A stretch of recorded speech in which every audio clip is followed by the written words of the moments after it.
Hello everyone, welcome to advanced astrology by MV. और आज की इस वीडियो में हम डिटेल में चर्चा करेंगे कि शादी करने से पहले कुंडली मैचिंग किस तरीके से करें।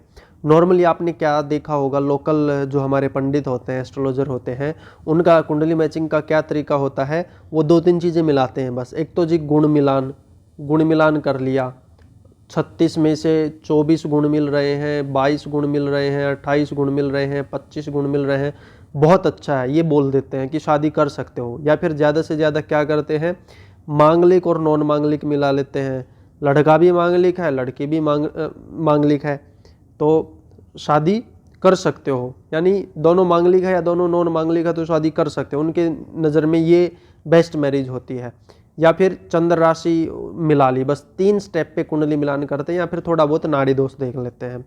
जबकि असली जो कुंडली मैचिंग होती है उसके लिए इंडिविजुअल चार्ट एनालाइज करना बहुत ज़्यादा ज़रूरी होता है। अगर आप मेरे से कुंडली मैच करवाते हो, अगर कोई इंसान मेरे से कुंडली मैचिंग करवाता है, तो मैं किस तरीके से करता हूँ वो चीज़ भी सिखाने वाला हूँ। और जो गुण मिलान है वो बहुत बड़ा मिथ है, वो बहुत बड़ा एक तरीके से स्कैम है, स्कैम हम बोल सकते हैं। गुण मिलान बहुत बड़ा स्कैम है, जो आज आपको समझ आएगा कि मैं ऐसा क्यों बोल रहा हूँ।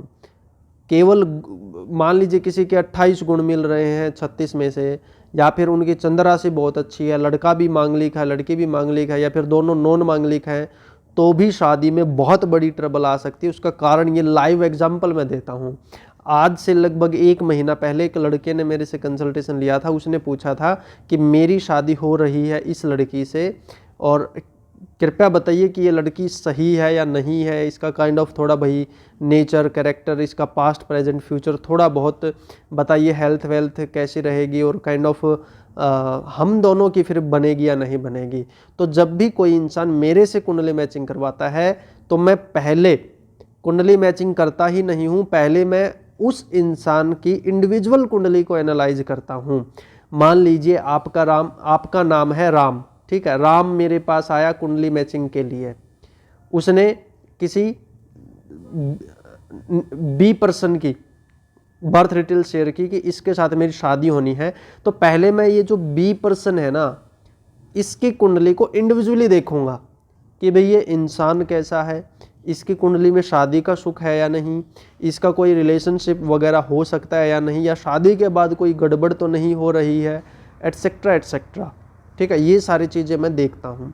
उसके बाद मैं नेटिव के साथ कुंडली मैचिंग करता हूँ। अब यहाँ पर आपको समझ आएगा कि जो गुण मिलान बोलते हैं वो कितना बड़ा मिथ है। अब ये देखिए, लड़की का बर्थ चार्ट है, ये लगन कुंडली है, ये नवांश है, और ये चंद्र कुंडली है, ये लड़की का है, ठीक है, जिससे कोई लड़का शादी करना चाहता था और उसने मेरे से कांटेक्ट किया था। अब बेसिक तो लड़के को भी पता था, इसलिए उसने ना किसी एप्लीकेशन में देख लिया, लड़का और लड़की के 27 गुण मिल रहे थे, 27 गुण। और लड़की भी मांगलिक नहीं थी, लड़का भी मांगलिक नहीं था। लड़की की सिंह राशि थी और लड़के की मेष राशि थी। बेसिकली सिंह राशि और मेष राशि बहुत अच्छी होती है।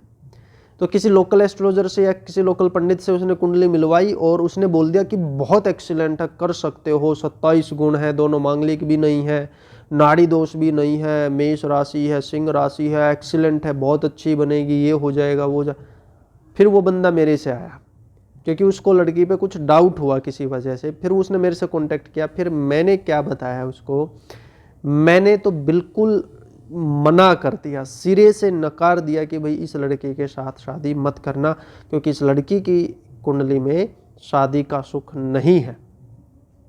कारण क्या था? सबसे पहले तो लगन कुंडली को ध्यान से एनालाइज कीजिए।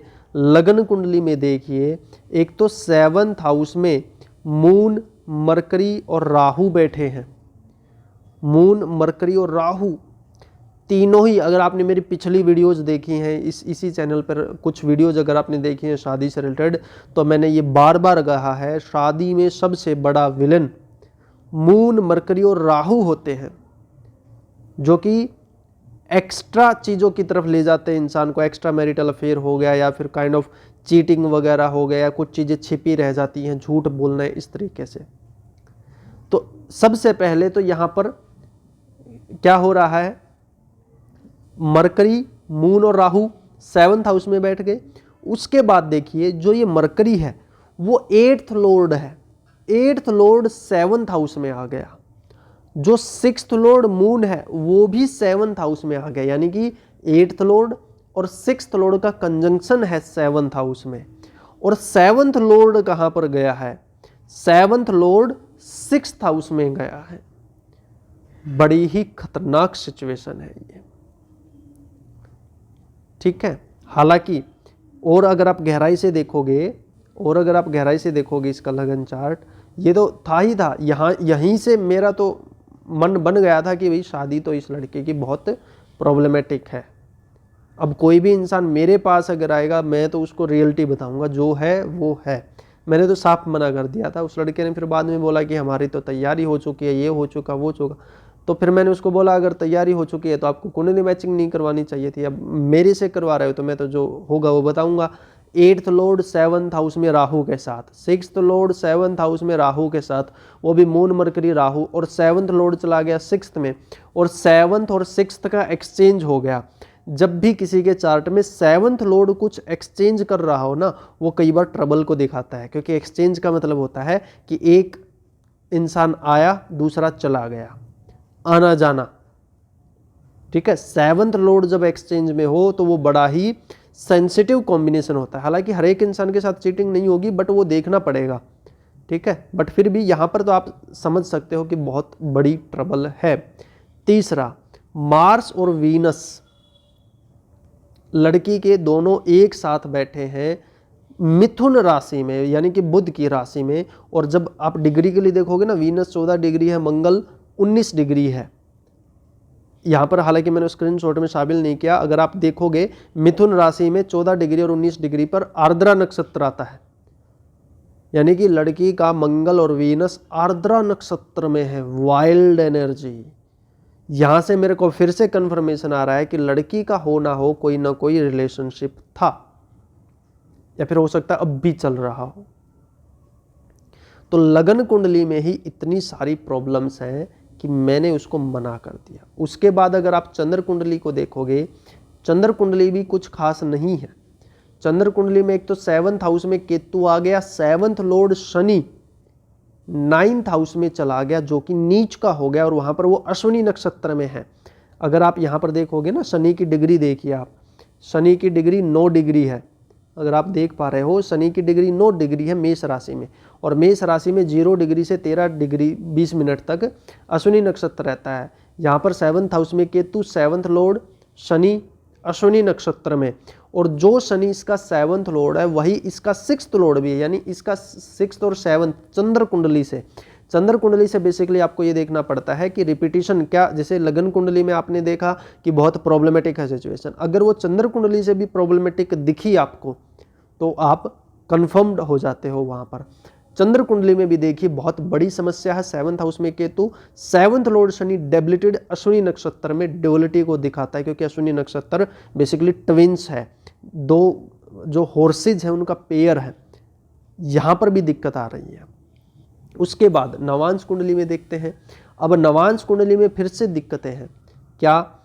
यहां पर देखिए, जो लगन कुंडली का 7th लॉर्ड है सूर्य, वो नवांश कुंडली में 8th हाउस में चला गया। नवांश कुंडली में 8th हाउस में है ना। और हालांकि इसका लगन में भी कुंभ है और नवांश में भी कुंभ है, तो नवांश कुंडली का भी 7th लॉर्ड 8th हाउस में, लगन कुंडली का 7th लॉर्ड नवांश कुंडली में 8th हाउस में। और एक चीज और देखिए, नवांश कुंडली का भी 6th लॉर्ड 7th हाउस में बैठ गया,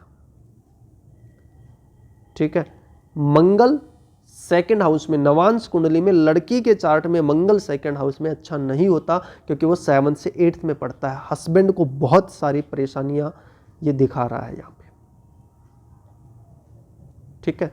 जो चंद्र कुंडली का 7th लॉर्ड है, जो चंद्र कुंडली का 7th लॉर्ड है, जो कि शनि है, वो नवांश कुंडली में देखिए राहु के साथ कंजंक्टेड है,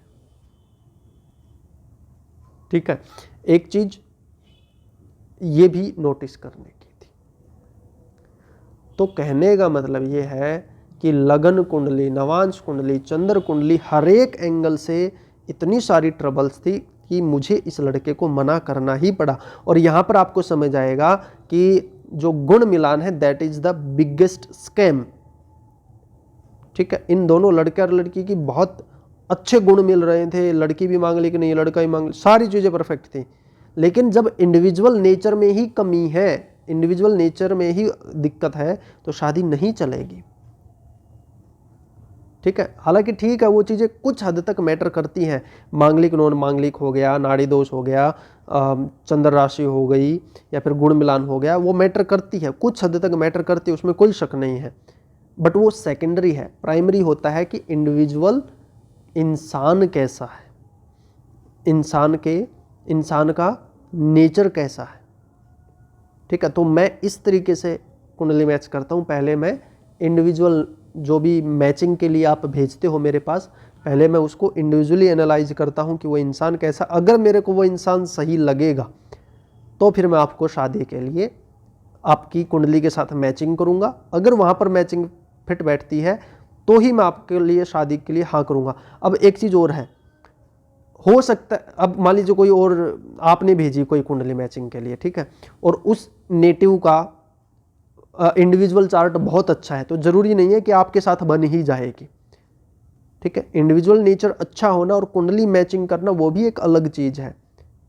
ठीक है, तीसरी चीज, अब ऐसा भी मत सोचना कि अब जिसके भी 7th हाउस में मरकरी आ गया वो दिक्कत करेगा, चंद्रमा आ गया वो दिक्कत करेगा, या राहु आ गया, केतु आ गया वो दिक्कत करेगा। नहीं, ऐसा नहीं है।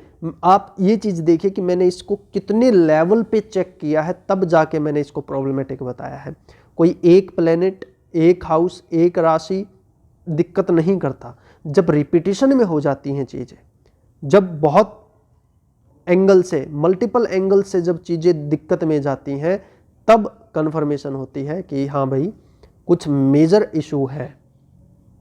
ठीक है, तब वो कंफर्म होता है। तो इसलिए मुझे इस लड़के को मना करना पड़ा। ठीक है, बाकी आपको काफ़ी कुछ सीखने को मिला होगा कि शादी में ट्रबल कैसे होती है, और अगर आप किसी से शादी करने वाले हो तो पहले उसका इंडिविजुअल चार्ट एनालाइज कीजिए कि वो इंसान कैसा है, उसके बाद कुंडली मैचिंग पे जाइए, वो सेकेंडरी स्टेप है। तो आई थिंक आपको काफ़ी चीज़ें समझ आई होंगी इस वीडियो में। बाकी और वीडियोज़ के लिए चैनल से जुड़े रहिए। मिलते हैं आपसे अगली वीडियो में, तब तक के लिए जय श्री राम।